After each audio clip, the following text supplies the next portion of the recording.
Malalim ang hiwa mula kay Jin Chanzi at tumalsik ang dugo, ngunit hindi tinamaan ang pangunahing ugat, aorta, dahil palinggan lingon ang leeg ng ibong ito. Gayunpaman, ang anim na paang karit ay nakagawa pa rin ng isang halos nakamamatay na hiwa, na naging dahilan upang ang higanting ibon ay sumuray-suray at bumagsak ng malakas sa lupa. Ang mahahaba nitong pakpak ay nawala ng kontrol, parang dalawang jet engine ng eroplano na kumakaladkad sa lupa, at makapal na usok ang lumabas nang ito'y bumangga. Dahil doon, natapos ang sunod-sunod na pagbuga ng Ling Power, na nagligtas ng maraming buhay sa Jiuwei Grassland. Gulat na gulat, ang mga taga-Masid, hindi pa sila nakakita ng eksenang bayaning Negal iligtas sa dalaga, maliban sa kanilang Panginoon na sumagip sa kanila sa tamang oras. Nagtatakang itinaas nila ang kanilang mga mata, hinahanap ang anyo sa himpapawid. Ayun na pala siya, nakasuot pa ng kapang pansing pulang kapa, ngunit matagal bago nila nakilala na si Jin Chanzi pala iyon. Nakita lang siya nang bumagsak ang lintik na higanting ibon, nakatayo siya laban sa liwanag. Bihirang lumitaw, at sa engranding pagpapakita, naagawan pa siya ng spotlight. Nainis ang ibon, bigla itong tumayo gamit ang matitibay nitong binti, ibinuka ang bibig at umungol na parang gustong hipan palayo ang lahat ng damo. Binaliwala nito ang sugat na malakas ang pag-agos ng dugo at sumigaw para ibuhos ang galit, mga dapat mamatay. Mga dapat mamatay talaga. Kahit kayo'y mga tao o mga langgam, pare-pareho lang kayo. Isang mutated beast mula sa Misty Great Mountain na pumihil sa akin noon na makuha ang linghua, ngayon naman ay hinahadlangan akong makuha ang dugo at bangkay ng Moon Spirit King. Ibinuka nito ng malaki ang bibig, tinipon ang Ling Power sa isang bola ng puot, at nagmura, bawat isa sa inyo ay hadlang lamang sa akin. Tiyak na hindi ko kayo patatawarin. Peste, sa ganito kalapit na distansya, kapag tinamaan ng ganito kalakas na Ling Power, kung hindi man maging abo ay magiging litsong baboy, sunog sa labas, hilaw sa loob. Nakita ni Qinggang na hindi maganda ang sitwasyon. Kinuyam niya ang kamao, itinulak ang lupa para gumawa ng mga alon upang protektahan ang lahat, ngunit huli na. Ngunit sa totoo lang, hindi kailanman kinailangan ni Jin Chanzi na protektahan ng iba. Naglakad siya sa gitna ng daloy ng liwanag ng Ling Power na para bang ito ang kanyang entablado. Mula nang umangat sa rank 3, nagkaroon si Jin Chanzi ng isang napakalupit na skill na tinatawag na Absorb Strength, na nagpapahintulot sa kanya na higupin ang 30% ng lakas ng kalaban para maging sarili niyang lakas, at pagkatapos ay magpakawala ng isang nakamamatay na pagsabog. Bukod pa riyan, ang kanyang Heaven Flipping Power ay nagpapahintulot sa kanya na gumamit ng Ling Power para palakasin ang sarili ng maraming beses. Habang naliligo sa liwanag ng Ling Power ng higanting ibon, tahimik na hinihigop ni Jin Chanzi ang lakas nito, pinalalakas ang sarili ng 5 beses. Bumulong-bulong siya sa pagtansya, 5 beses. Ngayon, kahit maging puting liwanag pa ang sinag na iyon o damobel ang lakas, ang dagdag na kakayahan ni Jin Chanzi ay malayang magagamit. Ang kaawa-awang higanting ibon, malaki nga lang ang katawan ngunit walang laman ang utak. Nakita nitong nakatayo lang doon ang kalaban pero patuloy pa rin itong nakanganga at walang tigil na nagbubuga ng Ling Power, hanggang sa napunit ang lalamunan nito dahil sa sugat na gawa ng 6 na paang karit, isang pag-backfire, at samuka ito ng dugo. Ito rin ang sandali kung kailan ginamit ni Jin Chanzi ang kanyang pagsabog para gamitin ang lahat ng Ling Power na nahigop niya at ibalik ang atake sa ibon, na agad nitong ikinatahimik. Isang huling, nahihirapang ungol na lang ang nagawa nito bago tumamba ng patihaya. Ang mabigat nitong katawan ay bumagsak sa lupa at opisyal ng tepek. Ang liwanag ng papalubog na araw ay sumilip sa pagitan ng mga pangil ng higanting ibon na hindi na gumagalaw, malinaw na nakikita ang martingale na anyo na nakasuot ng pulang kapa, nakatayo sa isang nakaumbok na bato. Oh, siya nga yun, si Jin Chanzi, ang super gwapong Viper. Dahan-dahan siyang lumingon at inanunsyo sa lahat ng naroroon, nagbalik na ako. Wow! Mas astig pa siya kaysa sa bida. Ang kumikinang na aura ay nagliliwanag sa paligid, na nagpakilabot sa dalawang, nakatatanda, Jiuwei at Niyumo, pero dahil matatanda na sila, hindi na lang sila nagsalita. Gayunpaman, kailangan nilang pasalamatan ang nakababatang kapatid na ito sa pagliligtas ng kanilang buhay. Hindi tulad ni Gio Sia na walang hiya, kanina pa pindot ng pindot sa kamera, siguradong 12 ng litrato na ang nakuha sa iba't ibang post ni Jean Chanzi, para dalhin pa uwi bilang material sa pananaliksik kasama si Xiao Ai. Natapos na ang labanan sa malawak na kapatagan pagkatapos ng mahabang araw. Pagsapit ng gabi, bumaba ang temperatura, tanging hangin na lamang ang humahampas sa malawak na damuhan. Wala ni isang anino ng lobo. Ang makikita sa ibabaw, dahil sumunod sila sa utos at maayos na nakapila sa base sa ilalim ng lupa, na natapos ng itayo, hindi malaman kung kailan. Ang proyektong ito ay kanino pa nga ba kundi kay Qinggang at sa mga bihasang trabahador, construction workers, niya. Tiningnan ng kontratista, Qinggang, ang sitwasyon, tinatansya na sapat na ang laki nito. Ang buong grupo ng mga lobo ay nakakulong na, naghihintay na mapaamo ng lubusan bago pakawalan. Siya rin ang responsable sa paggawa ng mga kulungan, ngunit para sa isang bihasang manggagawa, sisiw lang iyon. Ang pinakamalaking problema na kinakaharap ng lahat ngayon ay si Jiu Wei. Mula nang iligtas siya ni Jin Chanzi at masupil ang mga miyembro ng Wolf Tribe, ipinaubaya na ng Big Sis ang mga gawain sa mga nakababatang kapatid. Siya naman ay nakapulupot sa kanyang makakapal at mabalahibong buntot at natutulog ng mahimbing. Hindi rin tamang sabihing natutulog siya, ang totoo, ang fox na ito ay nasa kalagayang walang malay matapos ang mahabang panahon ng pagpapahirap ng Ling Power. Ang nagkalat na Ling Power sa hangin ay dumadaloy sa kanyang balahibo at pagkatapos ay marahang lumulutang sa hangin. Napakagandang pakiramdam, napakahiwaga, mahirap paniwalaan. Sayang naman kung hindi ito ipapadala kay Xiao Ai para makita, naisip ni Gio Xian habang inaalog ang kanyang telepono at naghahanap ng anggulo. Bigla niyang napansin na may kakaiba kay Gio Wei. Si Jin Chanzi, na nasa tabi at matagal nang nagmamasid, ay tahimik na naghinuha, sa loob ng katawan ni Big Sis, mayroong isang di maipaliwanag na daloy ng lakas. Sa ngayon, ang alam lang natin ay may dalawang magkaibang puwersa na nag-aagawan ng pwesto sa loob ni Gio Wei. Kaya naman palagi siyang nasa estado ng sobrang pagod at kakaiba ang Ling Power kumpara sa normal.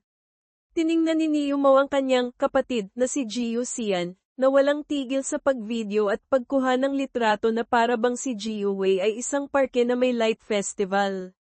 Hay, sa ngayon, walang nakakaalam kung ano ang problema ni Big Sis, iminungkahi niya. Sa ganitong estado, mas mabuting mauna na tayong bumalik. Ang grupo ng mga daga sa ilalim ng lupa ay mas nakararami pa rin. Bukod sa pagbabantay sa kawan ng mga lobo upang hindi sila makagulo, ang Variant Beast Rat Leader, malamang ang Rat King, ang mamumuno sa mga sundalong daga sa paglipat ng mga lobo pabalik sa base sa Misty Great Mountain. Nang akala nila'y naayos na ang lahat at handa nang umuwi para magpahinga, biglang sumigaw sa takot si Gio Xian, "Oy! Ano yun?" Merong, nataranta si Jin Chanzi at idinugtong, isang napakalakas na masa ng Ling Power. Sino kaya iyon? Bakit pati si Jin Chanzi na sanay humigop ng Ling Power ng iba ay natatakot ng ganito? Tinaas ni second brother, Niu Mao ang kanyang leeg para suriin ang paligid, nanigas ang mga kalamnan, handa ng lumaban. Napakakakaiba ng Ling Power na ito, tiyak na hindi ito galing sa mga kapatid natin sa Misty Great Mountain. Mabilis ding naramdaman ng mga daga sa ilalim ng lupa ang malakas na pagbabago mula sa itaas. Hindi lang isa, kundi isang buong grupo. Ang matatag na mga yapak sa lupa ay nagpayanig sa ilalim. Hindi nagtagal, nakita na nilang lahat ang grupo ng mga estranghero na papalapit mula sa abot tanaw. Isang grupo ng mga panda na naglalakad gamit ang 4 na paa, pinangungunahan ng isang leon. Hindi isang leon ang nangunguna, kundi si Po, ang Iron-Eating Beast King mula sa Kung Fu Panda, isang mas matanda at masungit na bersyon, na nakasakay sa likod ng leon, pinangungunahan ng isang grupo ng Iron Knights na nakasakay sa mga panda. Nang makita ito ng malinaw na paningin, 10/10 ni Qinggang, napasigaw siya, hindi maganda ito. Sila ang Iron Knights ng Federation. Lalo na yung puno ng tato ang mukha. Ang pinuno nila, naging pinaka-nakakatakot ito para sa kanya, ang killing intent na inilalabas niya. Walang masabi si Chingang kung paano ito ilalarawan ng tama. Ihatid muna natin si Big Sis. Ako na ang magko-cover sa likuran. Handa na siyang lumaban sa isang kalaban na mas malakas pa sa kanya. Ngunit biglang may isang boses na pumihil, hindi na kailangan. Si Jin Chanzi na paakyat na sana ay huminto. Si Jiu Xian iyon na humakbang paarap, pinipigilan siya. Seryosong tiningnan ni Ninth Brother ang kalaban. Ipaubaya niyo na siya sa akin. Ang ekspresyon niya ay pinaghalong pagpipigil sa pagkalito at pagpipigil sa excitement na makaharap ang isang mabigat na kalaban, kaya't isang kakaibang pilit ng ngiti ang nabuo sa kanyang mukha. Sa totoo lang, mga kakilala lang naman pala, kaya hindi niya alam kung anong ekspresyon ang ipapakita. Ibinaba ng Panda King na may masungit na mukha ang kanyang paang may kuko mula sa leon, dahan-daang lumapit para makipagharap kay Jiu Xian. Isang sandali ng katahimikan ang namayani sa pagitan nilang dalawa. Walang nagsasalita, tahimik lang silang nagtitigan. Si Jiu Xian marahil ang isa sa pinakamaliit at pinakamagaan sa grupo ng mga panda. Ngunit ang kanyang tindig ay hindi kailanman natatalo. Unang nagsalita ang malaking panda, na may dalawang mahabang pangil, tanda ng isang mataas na antas na mutated beast. Tinanong niya, bakit hindi ka tumakbo kasama nila? Akala mo ba patatawarin kita? Pinaningkitan ni Jiu Xian ang mata sa kalaban. Hindi niya alam na para pala sa kanya ang pagdating nito. Nagsasalita na para bang papatawarin siya ni Grumpy Faced po kung tumakbo siya. Bubuksan na sana ni Jiu Xian ang bibig para magsalita, ngunit nagdalawang isip. Matapos ang 2 beses na pag-atubili, nagpa siya siyang huwag ng magsalita. Titingnan niya kung ano ang gusto ng pandang ito mula sa kanya. Nananatiling mabagsik at masungit ang mga mata nito. Nang hindi makarinig ng sagot mula kay Jiu Xian, nagtanong itong muli ng mas mahirap na tanong, o inaakala mo bang matatalo mo ako?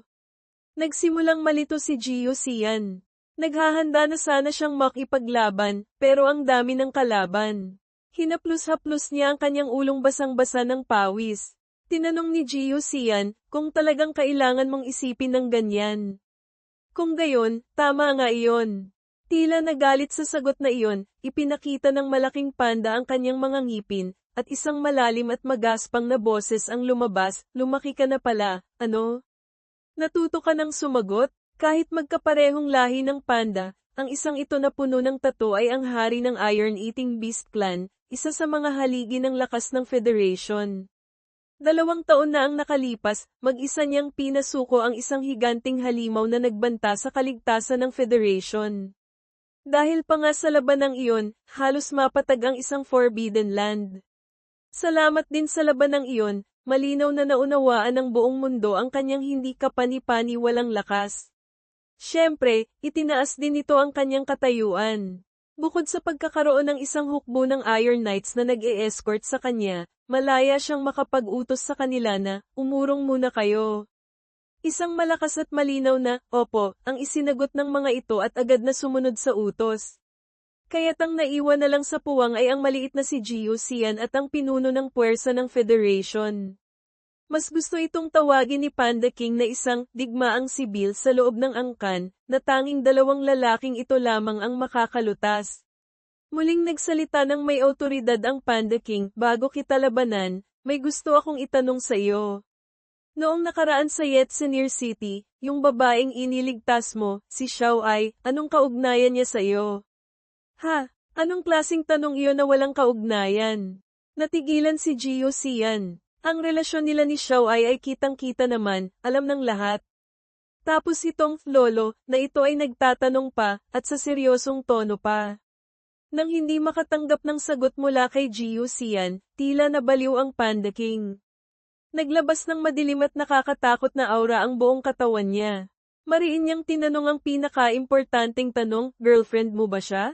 Ha? Ang tanong kanina ay nakalito kay Jiu Xian, pero itong tanong na ito ay nagpatulala sa kanya. Girlfriend? Ano ang girlfriend? Nagmamahalan ba? Napatanga siya, parang may mga letrang umiikot sa ulo niya, tapos bigla siyang napangiti ng nahihiya. Bigla siyang ngumiti ng malapad na parang namumulaklak na bulaklak, na halos isang pag-amin na oo, siya ay lubog sa pag-ibig. Nahihiya pa siyang itinaas ang kamay para kamutin ang ulo. Lahat ng ito ay lalong nagpagalit sa Panda King. Ibinuka niya ang bibig at umungol ng malakas, humanda ka ng mamatay, hinayupak ka. Ano ba? Nagtanong lang ng isang bagay tapos bigla na lang magagalit ng husto? Hindi na alam ni Jiu Sian kung paano sisigat sa lolo na ito bakit ang ugali niya ay parang isang ama na lamang ang paborito niyang anak na babae ay may boyfriend na isang batang pasaway.